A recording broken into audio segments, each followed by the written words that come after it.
thank you all. My thanks to the Georgia Center for the Book and the DeKalb Library, and who else can I thank? René Descartes for dying in such an interesting fashion, I guess. I think what I would like to do is start by just reading the very first couple of pages of the book before I say anything else, so I won't say anything else. And then I will talk a bit, and then I will entertain questions. We can have a discussion. Philippe Ménessier, the director of conservation at the Musée de l'Homme, the great anthropology museum in Paris, is a tall, narrow man, thin of hair, with wire-rimmed glasses and the aspect of a bird of prey. Suitably enough, his office is something of an eyrie, a low-ceilinged rectangular box built as an afterthought on the roof of the museum's headquarters, which you get to by climbing up a portable metal staircase. Up here, he has surely one of the grandest workplace vistas on Earth, taking in much of the Paris skyline. The view also gives a metaphorical frame to the work that Ménessier and his staff do. On one side, so close you can't get a full picture of it, is the Eiffel Tower, that 19th century obelisk to reason and order. And on the other is the Passy Cemetery, one of those wondrous Parisian cemeteries that, with their tangle of paths and tombs and high surrounding wall, resemble medieval cities in miniature, but ones populated by the dead rather than the living. Death and order, that sums up the work that goes on here. The museum is not on the standard tourist itinerary, but it's a place for which the French have a particular fondness. It was founded in the early 19th century as part of the first burst of enthusiasm for the search for human origins, when explorer-scientist, hale, mustachioed, fanatically dedicated, combed the far reaches of the earth for anthropological specimens and human remains. Reflecting those origins, the museum has a retro feel. You might think of it as a temple devoted to the cult of evolution, which brings reason to bear on the conundrum of death by using bones to tell the modern story of who we are and how we got here. The cemetery below, meanwhile, with its mute stone crosses, gives another version. Echoing the views in their book-ended representations of reason and mortality, Dr. Ménessier's office is cluttered with computer equipment and human remains. A tray randomly placed on a shelf neatly held 6 human skulls, as if 6 were a standard set. But Ménessier is not himself an anthropologist, but a linguist, as he made a point of noting when we first met. And what languages are his specialties? Eskimo et Russe, he declaimed with a flourish. Eskimo and Russian. To properly appreciate this, you should know that it had already been established that he didn't speak English. What could be more exquisitely right for a French linguist than that he profess no working knowledge of the world's dominant language, but be one of the leading experts on the Eskimo dialect spoken exclusively in eastern Greenland, on the top of which his pursuit of Inuit language variations around the Earth's northern reaches eventually led him to Siberia, so that he became fluent in Russian and now, as a sideline, translates contemporary Russian novels into French. All of which is to say that Dr. Ménessier is a French intellectual. To many people in this age of universal dumbing down, that would be considered a slur, suggesting things like arrogance and a focus on narrow cerebral, navel-gazing concerns. But the term can also encompass a way of looking at the world that is becoming sadly rare. Call it a serious commitment to idiosyncrasy. People who are configured this way can give you a headache, but they can also delight you with their inexorable weirdness. They work the way a joke does, pulling you unexpectedly off the easy chair that is your customary vantage point. They make you remember, if only for a moment, what a wild place the world really is. So I was happy to ride this wave for the next few minutes to listen to a little discourse on the 7 Eskimo dialects and how they divide into 2 families and what linguistic markers separate them.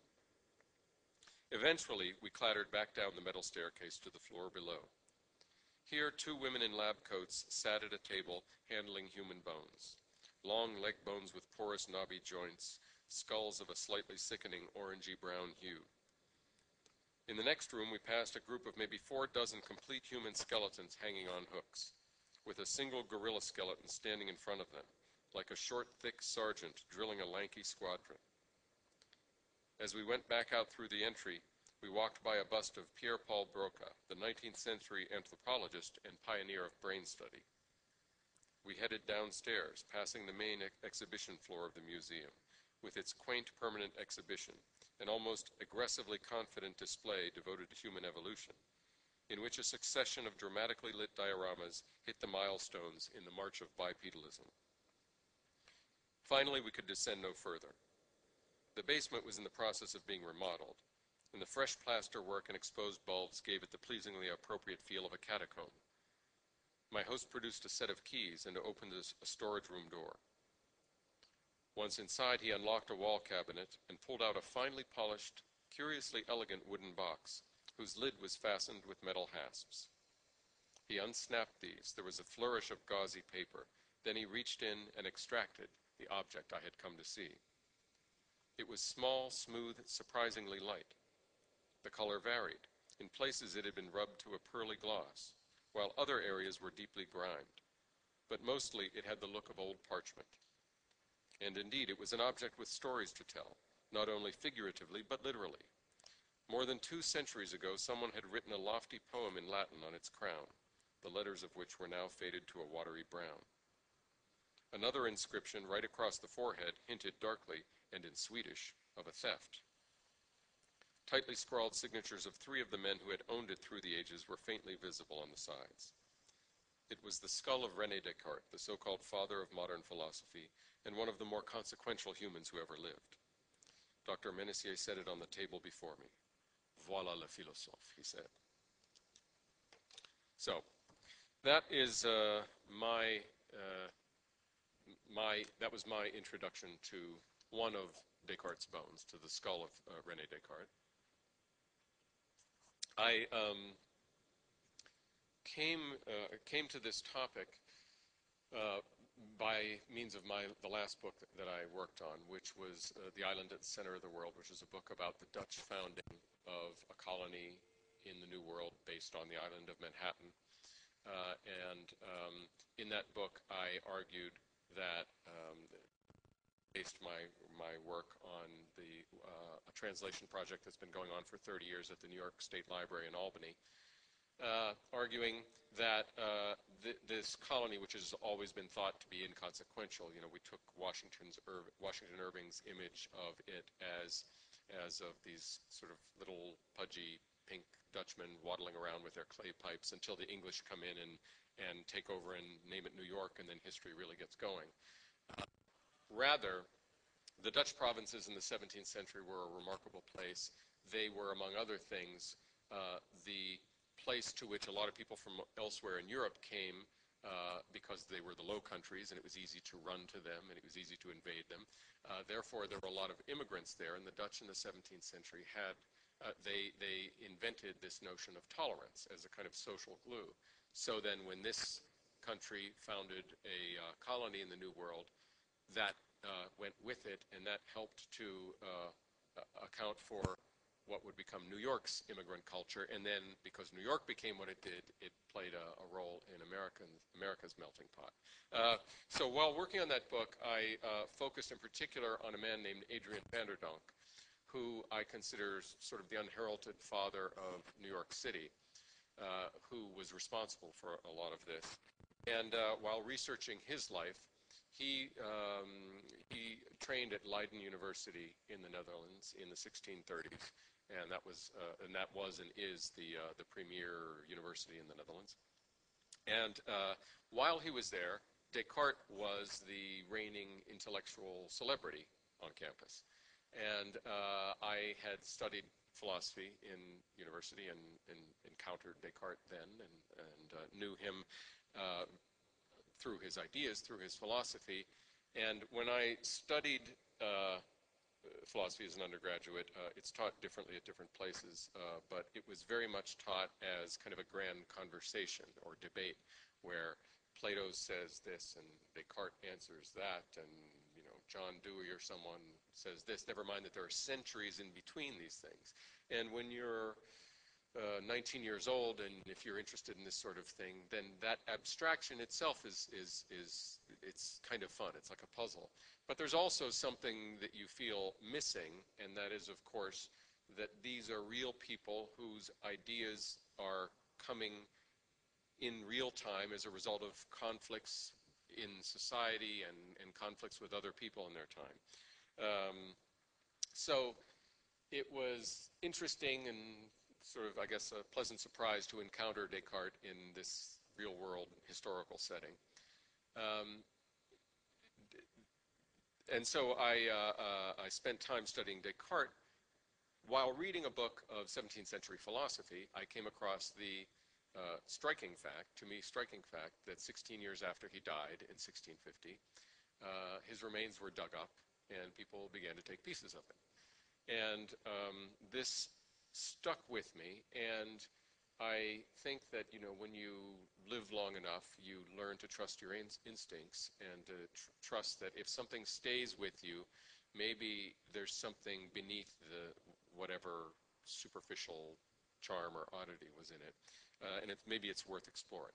So I eventually did explore it further, and I found a couple of things. One, Descartes' bones were dug up and passed around, and from that time, the 1660s, until now, really, they were bought and sold and stolen and passed down from father to son.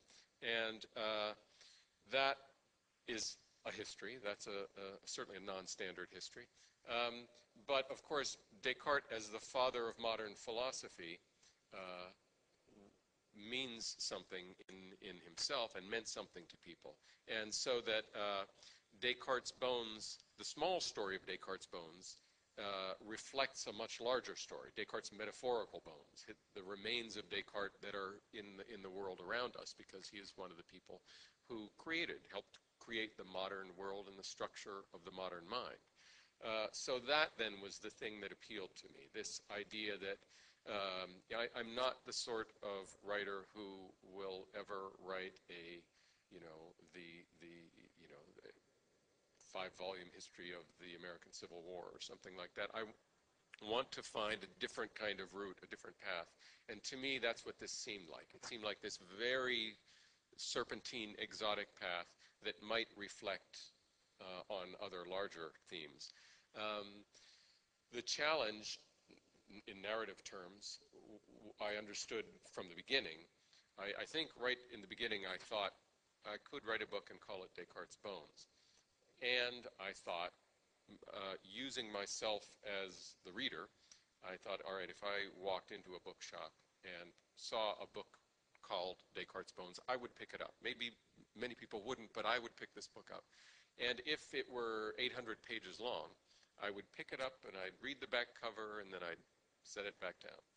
But if it were 240 pages long, I said this to myself, I would buy it and I would read it in a weekend.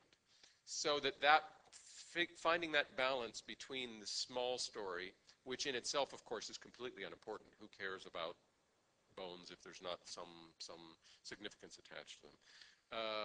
And the larger story. Because the larger story is so big, it's so vast, it gets into the French Revolution, the rise of science, the rise of democracy, things that are just so, that could overwhelm certainly a small exotic story like this. Let me just say a few things about Descartes. He was born in 1596 and died in 1650, and his lifespan corresponds very neatly with the period in which modernity was born, when people like Galileo and Francis Bacon and William Harvey were doing their groundbreaking explorations of the natural world. And at the time, this work was seen as exciting, as revolutionary, and as deeply troubling, because they challenged the system, the foundation of knowledge that had been built up over the previous 1,000 years or so, which was a blend of thinking, most of it Christian teaching, blended with ideas from Aristotle and other ancient thinkers. And it held together for a long time because it did a pretty fair job of explaining to people how things worked, how the world worked. And by this time, though, this work that people were doing, exploring the natural world, began to weaken its foundations. And so there was a kind of crisis of meaning. At the same time, the new work that was being done didn't have its own structure. It didn't have its own foundation. In essence, Descartes provided this foundation. He did it most succinctly in a 58-page essay that he published actually while he was at Leiden University in 1637, called A Discourse on the Method for Rightly Conducting the Reason. It's actually a longer title. They favored very long titles back then. And to be even more succinct than the 58 pages, what he did was he was modern in a number of ways, one of which was as a writer. He often wrote in the first person, which is a very modern focus. And he would write philosophy by, in effect, inviting the reader in. And he would, in a couple of cases, he describes himself sitting there at night in his dressing gown, and there's a fire crackling in the fireplace. And he then explains that he himself had long been troubled by the education that he had been given as a child. And he has decided that he's going to test each piece of it, this system of education that had been built up for centuries. He's going to test each piece and see if it seems substantial to him. And he makes a point of saying this is an exercise, because some of these pieces that he's going to test include things like, the bodily resurrection of Jesus Christ, and things that if he says he's being serious about could get him into trouble. But so he tests these things one at a time, and one by one he's able to put them aside because they don't seem, the basis for them doesn't seem substantial enough. Until he comes famously to the one thing that he can't deny, that is solid, and that is the fact that he is at this moment thinking these thoughts. It would be illogical to deny that some mind is thinking these thoughts. Hence, I think, therefore I am. The meaning not, I pop into existence because I'm thinking, but rather because there is thinking going on, that is the one true thing I can know. Therefore, the human mind, and as he said, its good sense, would be the basis on which knowledge rests. So that's the turn that Descartes, many other people were voicing something like it, but he's most associated with this turn from a worldview based on received wisdom from the church and from the monarchy to a worldview that is based on human reason. Because Descartes' associates thought that what he had done in publishing this work was so revolutionary and giving them this kind of ground, he took on a certain status among them, a certain status in his life. He took a lot of flack almost immediately as well. He was immediately charged with atheism. He was himself, I believe, a genuine believing Catholic. Although opinions are divided, there are a few leading Descartes philosophers in the world today who helped me as I was working on my book, who either read the manuscript or submitted to questions from me, like, do you think Descartes was a devout Catholic? And Richard Watson, who's the premier American Descartes philosopher, thinks that in fact Descartes was not, that he was just paying lip service because you couldn't get anywhere if you didn't do that. Watson is himself an atheist. Jean-Robert Armogat, the leading French Descartes scholar, who is himself a Catholic priest, thinks that Descartes was a devout Catholic. I actually happen to agree with Father Armogat because there's nothing to indicate in his work to indicate that he didn't, that he was only paying lip service to the church. So Descartes becomes famous for doing this kind of work, and it was recognized at the time. People knew at the time something revolutionary was going on. in the late 1640s, Christina, the Queen of Sweden, invited him to come to Stockholm to her court, to be sort of the jewel in the crown of the court that she was assembling. And he accepted the invitation, even though he didn't really want to go because he didn't like the cold. He didn't like northern countries.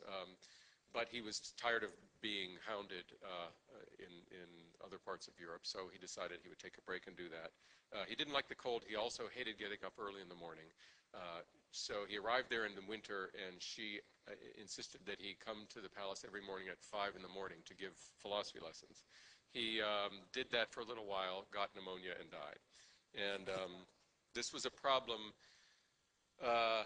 probably not so much for the Queen because she was a queen and she didn't have to worry about things like that, but it was a problem for a man named Pierre Chanute, who was the French ambassador to Sweden, who was his friend and who had invited him. And he felt awkward because Descartes was an important man and he had convinced him to come, and then he had, in effect, killed him. So Chanute wrote a series of letters to people across Europe, to important people, saying, "Dear Princess, our beloved Descartes has died, and, you know, sorry to say." And then he had him buried in a little churchyard on the outskirts of Stockholm, and decided that that was good enough, and he hoped the story would end there. But of course it didn't. Over the course of the next years, the followers of Descartes grew in number, and all over Europe, and especially in Paris. They, in Paris in particular, they functioned kind of like a cult of science.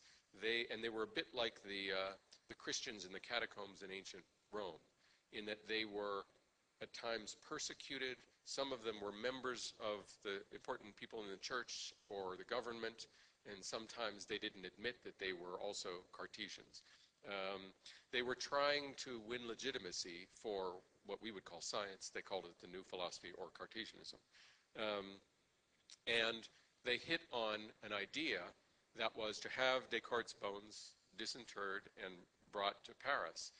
Along the way, some pieces were taken, which, you know, my story detours there. But the main body of them then arrived in Paris, and these Cartesians held a remarkable procession across the city of Paris that mimicked all the features of the medieval procession of saints' relics, and ended with a burial in a church at the highest point in Paris. And then they held a series of banquets all over the city, to which they invited important people in the government and the church, all with this idea. It was a very political use of the bones to try to win legitimacy for their cause. And, you know, here at the beginning of the story of Descartes' bones, of his sort of post-mortem biography, you have this thing, something that is mirrored again and again, which is this mix of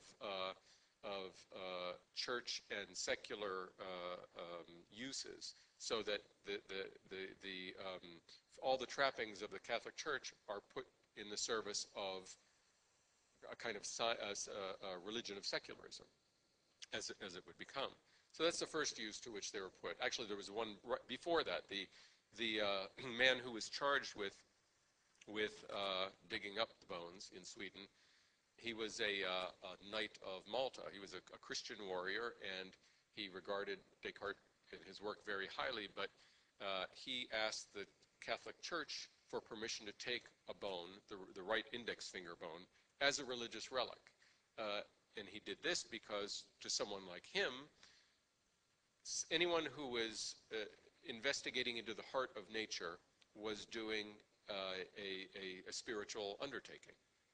So again, you see the irony, the crossover of the uses of Descartes' bones, which would mirror wider issues. During the French Revolution, the ideas that were seeded in Descartes' generation had reached full flower. The French Revolution was a revolution against the church and against the state. Both sides of that developing from the idea that, from, you might say, Descartes' initial notion of the mind in its good sense as being the base for things, so that democracy meant government ought to be based on individuals and individual rights, and the church did not have a right to hold sway over all of the affairs of human beings. So you had this radical revolution, and in the middle of it, they requisitioned a new church that was being built. It was actually the old church at which Descartes' remains were buried in the 1660s. By this time, they had spent a couple of decades building a new church of Saint Geneviève, the patron saint of Paris, to take over the place of the old one. They were going to transfer all the tombs, including those of Saint Geneviève and of Descartes. And the revolution happens, and the government requisitions the building and says they're going to make a secular church, a secular temple called the Pantheon, which still exists today. And they will decide whose remains will go in, and they will be secular heroes. So they put Voltaire's in. Everybody agrees Voltaire should go in there.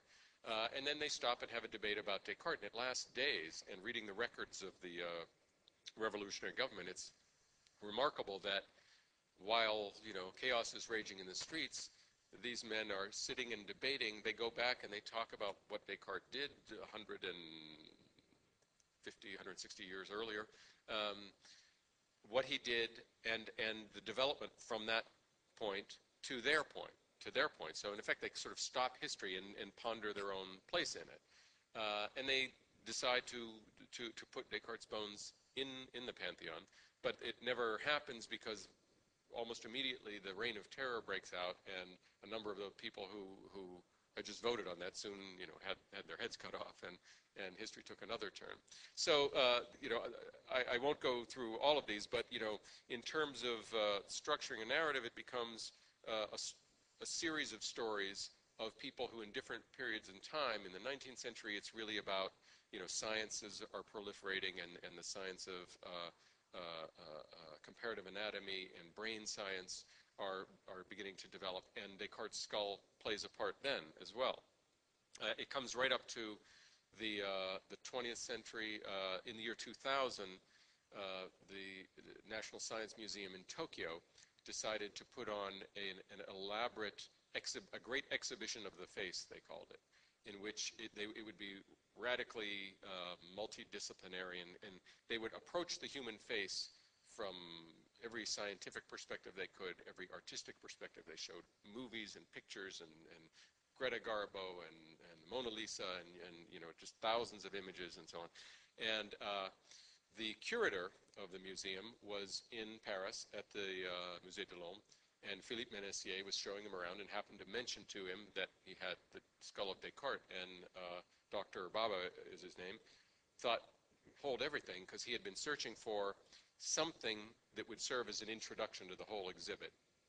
And the skull of Descartes, he decided that would be it. And so this was the only, they got a special permission. It was the only time that it's been out of the museum, aside from one time that I go into in the book, which was somewhat calamitous. They brought the skull to Tokyo in the specially built box, which is where it was housed when I saw it. And they put it on display, along with, they created a model, a bust of Descartes' features, his face and so on, from working forensically from the skull outward, the musculature and so on. And they modeled them then side by side, and they put this as the introduction to their great exhibition. And Dr. Baba said to me this was because he saw Descartes as the archetypal modern man, and here was the archetypal modern face. So it comes right up to the present day, the story of the bones. I think the larger story of the bones certainly comes right up to the present day as well. And in fact, I will end by just seemingly shifting gears radically and talking a little bit about 2 weeks from now, about the presidential election.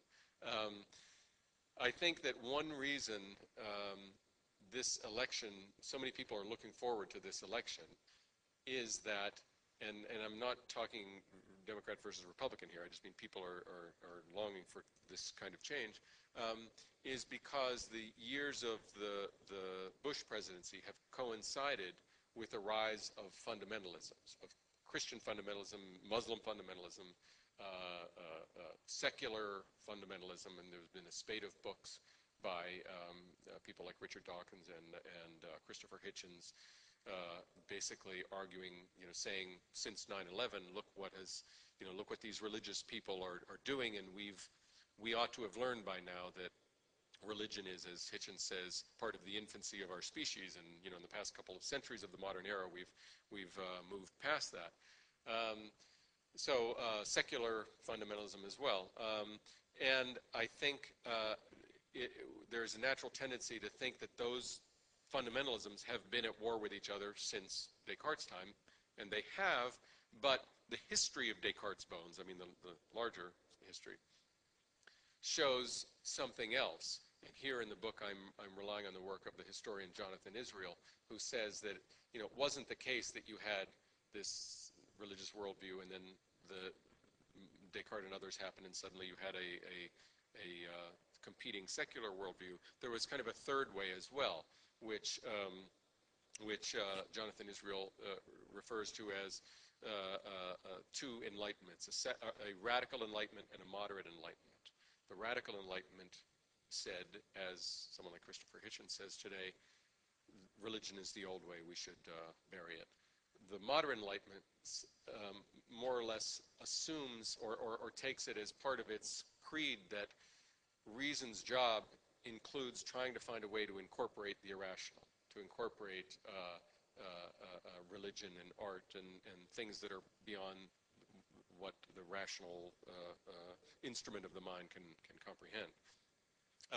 And there are two neat expressions, very different expressions of those two different enlightenments. The French Revolution, as I said, was a violent revolution against the church in which they destroyed churches and murdered priests. The American Revolution, by contrast, it would be incomprehensible to think of George Washington and his troops marching up and down the East Coast sacking churches. I mean, they assumed from the start that religion was and would be a part of the fabric of society. So there is something there that's in the beginning of the American experience, which in recent years I think people have been missing and are longing for, and I think you could even say that in the way the choice of these candidates. I mean, John McCain is someone who has not been, who's always sort of kept the religious extreme wing of his party at bay and is seen as a non-ideologue, and Obama is kind of a pragmatic, legalistic thinker. So even in the choices of those candidates, I think maybe you see a little bit of a reflection of what I maintain that we've been living with all our lives, and that is Descartes' Bones. I'll end it there. Thank you all very much, and I'm happy to entertain questions. Thank you.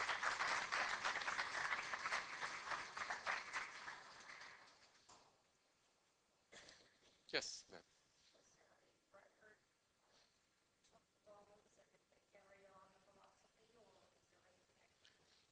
You mean, are you asking just what are the sources on who took the bones?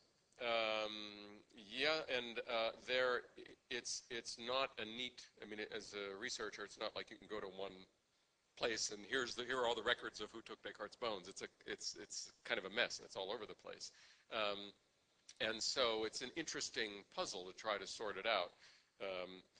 Just to give you one example, in about 1820, the French Academy of Science realized, it was brought to their attention that ever since the revolution, ever since Descartes' bones did not make it into the Pantheon, they had been sitting in a sarcophagus in a garden somewhere. And these French scientists who saw him as their forefather said, oh, well, we have to do something about this. So they sent someone, opened the sarcophagus and found that, lo and behold, the skull wasn't there. So the skull then that was later determined to be in Sweden. It was found and brought to Paris, and then the savants all gather around it and try to debate. And then they have to decide, well, is this, how do we know this is the skull of Descartes? Which is a very modern question, too. You want that kind of certainty. So that's one body of records, which is the annals of the French Academy of Science for this period of time. went on and on and on about the, about the bones of Descartes and about the skull of Descartes. There are different, Philippe Ménessier at the Musée de l'Homme has, since he's the current keeper of the skull, he's collected some things. So he shared that with me, which then takes you in different directions. And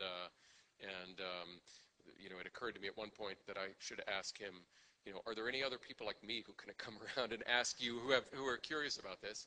And he put me in touch with some people. There's a retired French doctor who writes about the history of French medicine, who in recent years has been trying to get the police of Paris to allow the skull in the museum and the bones of Descartes, which are supposedly in the church of Saint-Germain-des-Prés, to dig them up and perform DNA analysis to, again, this kind of modern quest for certainty.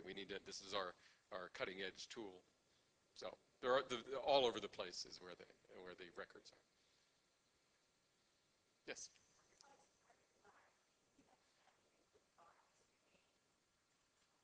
Descartes' private life. He was a loner. He was moody and irascible, and he traveled around a lot. He never married. He was he came from a fairly well-to-do family, but especially as he got older, he really detached himself from his family. He did have one important relationship. He had one intimate relationship that we know of, which was with the housekeeper of the man he stayed with in Amsterdam. And he was enough of a nerd that he actually wrote in his diary the day that they did it. And 9 months later, a daughter was born, and she became the love of his life. And she only lived to be 5 years old. She died of scarlet fever. And then he actually kept up some sort of relationship with the woman, Helena Jans was her name, until finally then right before he goes to Sweden actually, he marries her off to someone, to a much younger man. And I talk about this at the end of the book because I think it's kind of poignant, and it relates to, it actually relates to Descartes. In a way, I think it relates to Descartes' mind-body dualism. He hits on his solution to mind-body dualism, which is a pretty good solution. And I think in a way it comes out of, you can argue that it comes out of this one experience of real intimacy that he had. So no, there was no one left then who was going to, in family terms, to care about. Yes, sir.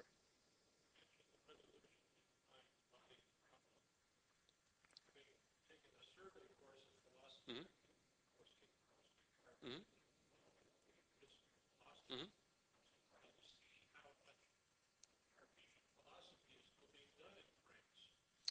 That's a good point. The French have, the French, I mean, there's always been a main split, as you probably know from your course, between continental and British philosophy. And the French have always maintained this rationalistic perspective, and the British philosophy has always been much more pragmatic. And that even goes to the way the Enlightenment played out in France and in Britain. In France, in Britain, they did things like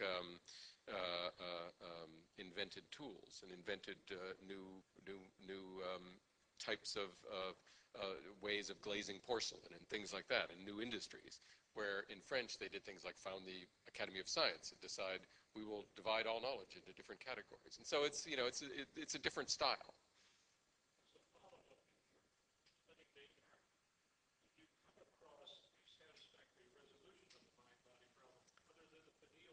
Yeah, well, okay. Well, since you asked, then I'll I was thinking maybe I'll avoid it, but since you ask, all right. I'll say this in a when you talk about the mind-body problem and Cartesian dualism, people start streaming for the exits. But before you do, I'll just say, these are this is a very ordinary human issue, and in fact, it's maybe the most ordinary human issue, which is we exist in two realms at the same time. We exist in our minds, which is a seemingly eternal realm. We can think thoughts that Descartes thought, or that Thucydides wrote centuries before. At the same time, we exist in our bodies, which are decaying and then die, and we are always trying to deal with that conundrum, and that's it in the most human terms. In the 17th century, I mean, this has always been a problem for philosophers, and in the 17th century it was dangerous. It was political territory because the church had always assumed purview over the whole deal. But what the work of Descartes' contemporaries was doing was it was providing better explanations for things on the body side, on the material side, than the church had come up with. So the church was feeling threatened. So how you answered this question of the mind-body dualism was of interest to those in power. And Descartes famously created a hard division between the two. He said these are two distinct realms. The problem with that is when you say they're distinct, they can't, and he did that partly for theological reasons, partly because he was trying to protect the mind/soul, he would have called it, from science, so that science could do all it wanted in exploring the physical world, but it was never going to get at that, the eternal realm. But in doing that, as science got better and better at explaining more and more things, the purview of the church got smaller and smaller, and people started to think it was irrelevant.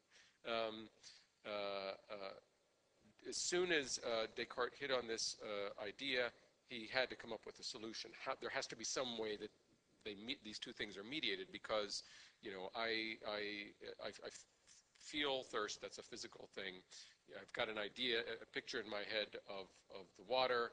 My brain tells my hand to reach out for it, and you're constantly doing a back and forth between the mental and the physical.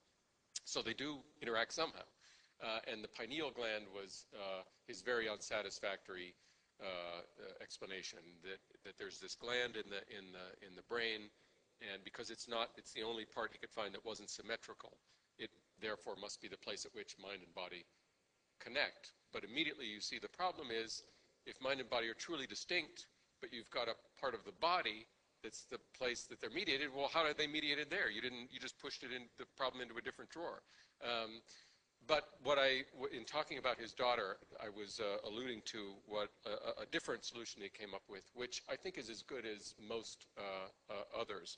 Of course, this is an issue that is cutting edge now, and people have gone far beyond it in neuroscience and people who study consciousness.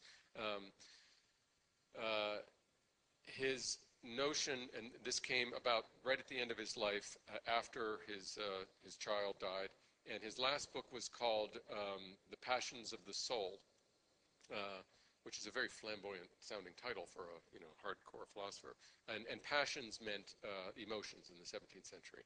And it occurred to him, I would argue, based partly on personal experience, that the emotions, strongly felt emotions, are something that you experience in your body as well as in your mind.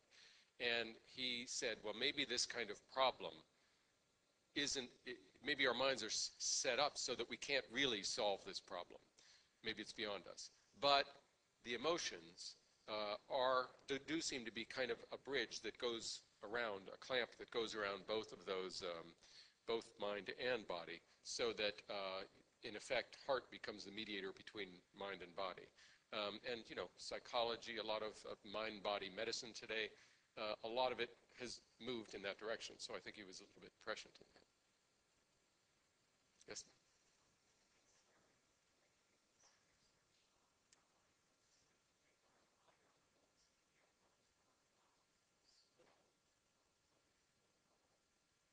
You mean how do I settle on a subject?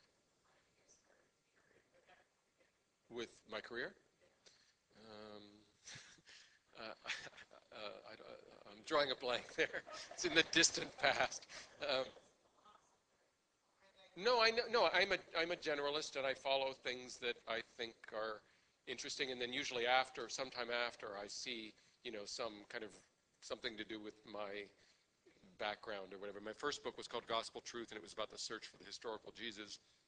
And I think now that I did that because I was born and raised Catholic and left it, dramatically when I was a teenager and never returned. But this was, spending time with historians and hanging out with archaeologists in Israel. This was kind of a more rational way to kind of come at that. And I think that generally, I'm a journalist, I write for the New York Times Magazine, and I think in my journalism too, I try to approach things from the roots. I have kind of a tendency to go for the roots, so that in the case of Gospel Truth, okay, who was this particular first century Palestinian Jew? And in the case of my last book about the Dutch founding of New York, okay, I'm a New Yorker, I live in New York, and it's this, how did the city come into being, and why do I know so little about the Dutch period? And so again, it's kind of going for the roots, and Descartes Bones, I mean, the roots of modernity, so self-analysis. Yes, sir.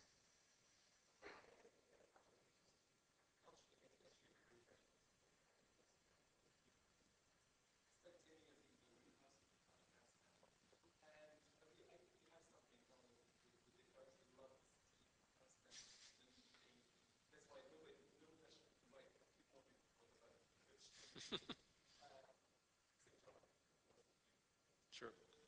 And Simon Schama.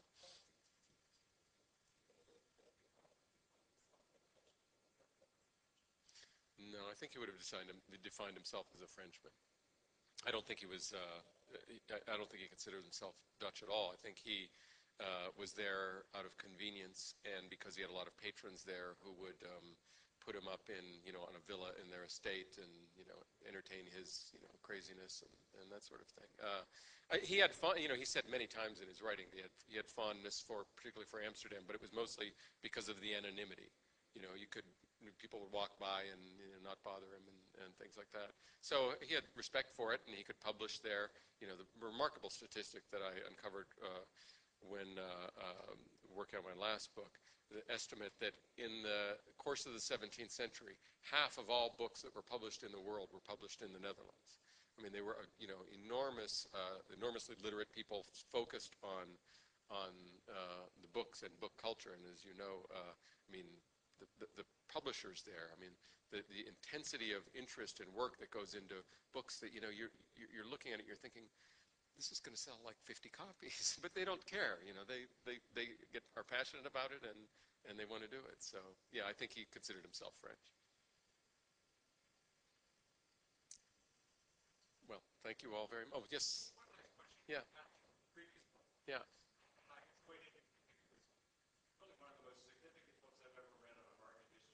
Well, thank you. That's nice of you. There's copies of it right outside.